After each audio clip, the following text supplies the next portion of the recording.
Hey, you're a pretty big guy. Are you a vegan? I am not. What are you making today? I'm making tomahawk ribeye and we're gonna do it over live fire. That sounds amazing. Can you show me how to do it? Sure, why not? Do you have any food allergies? I have no allergies and I don't know how much I agree with all the allergies everyone has these days. All right, this is the worst part of the grocery store.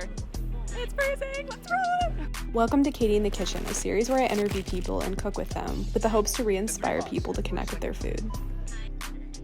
All right, my name's Tony. I'm a martial artist, a video brand builder, father, and I am a red meat and grill enthusiast. When you cook meat like this, especially high fat content meat like a ribeye, you want to have a live fire. You really need that char. It brings out so much flavor. We're gonna use a Traeger ironwood today. It's all about this. This is wood pellets. We're gonna get that wood flavor. You cannot beat it. Let's turn this thing on and get rolling. How did you get into cooking? So cooking's been a love of mine for a long time. I was a chef. I was a chef for 8 years. And as much as I didn't love the restaurant business, everything else associated that Food Network didn't show you, I love the cooking. It's that primal style of hunter-gatherer meat. We're gonna do a reverse sear. I'm gonna turn the grill at 180 degrees right now on super smoke mode. I try to eat meat, I try to eat basic carbohydrates, and I try to eat a veggie with every meal. What does food mean to you?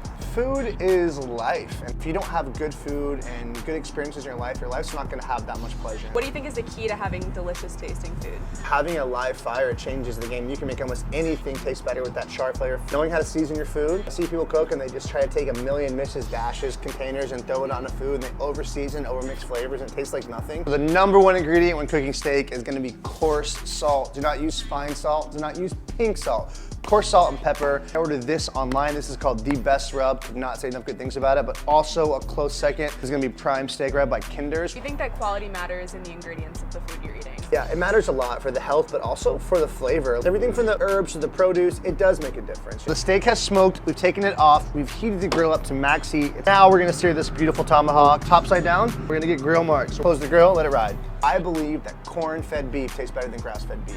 Some of the best restaurants in the world that serve steak still serve corn-fed beef. There's a reason for that. But grass-fed doesn't support enough fat content, and the fat is flavor in the steak. This is the most important part that almost everybody misses. You're gonna rest the steak with grass-fed butter. That's one area where grass-fed will be better for you. I'm gonna wrap it up in tinfoil for a good 20 minutes. I know you have a cold plunge.